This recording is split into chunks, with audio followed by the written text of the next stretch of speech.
The last few days at the yurt, I have been needing to come up to my pond to get water for drinking and camp use. And as you can see, the pond is frozen over. So I wanted to share a couple quick tips with everybody. You can see this area right in here has already been broken through. That was from yesterday, and it froze over throughout the night. So when you initially come up to a pond, one thing you don't want to do, of course, is just walk out on the ice. You don't know how thick it is.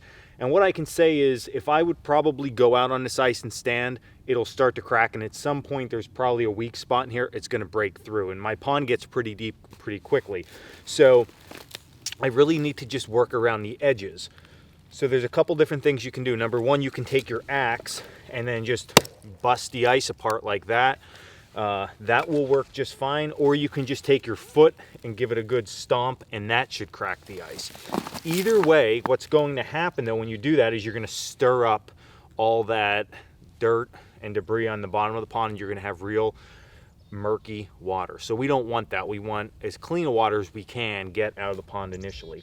So what I'm going to do here is, for demonstration, I'm going to crack it with my foot. I don't think that the layer here that froze up overnight is too thick. I should be able to break it with my foot, and then we're going to let that water settle out. So that's really what I wanted to show you. But when you do break the ice apart, you're going to get, of course, big chunks of ice, and this works fine. You could put this in your kettle and just go about your way. You'd have to melt down that, but if we can just get to the water, that's going to work fine too. So if I just stand here at the edge and just break it a little bit, okay, you could see there's those chunks of ice floating on top, which we're just going to push out of the way. And now what we have is we have very murky water because my foot went down further. It would be the same thing if we just use our axe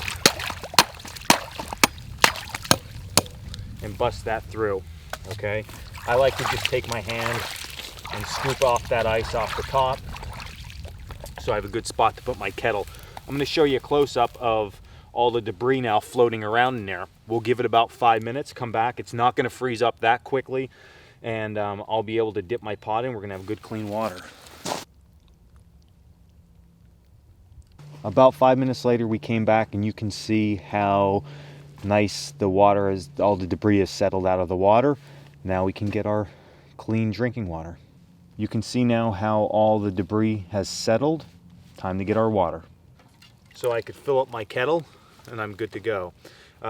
This is just a quick tip. You know, it's going to take a little bit of time. Don't think you're going to crack through the ice and instantly get some water out. And as always, pond water, you definitely should boil it. This is just basically a drainage basin from everything around us. So we're getting a lot of crap in this water. And even though there's just ice on it, it's still crap water underneath. So as always, boil it. So this was Dan Wowak with Coalcracker Bushcraft. I hope you enjoyed this video.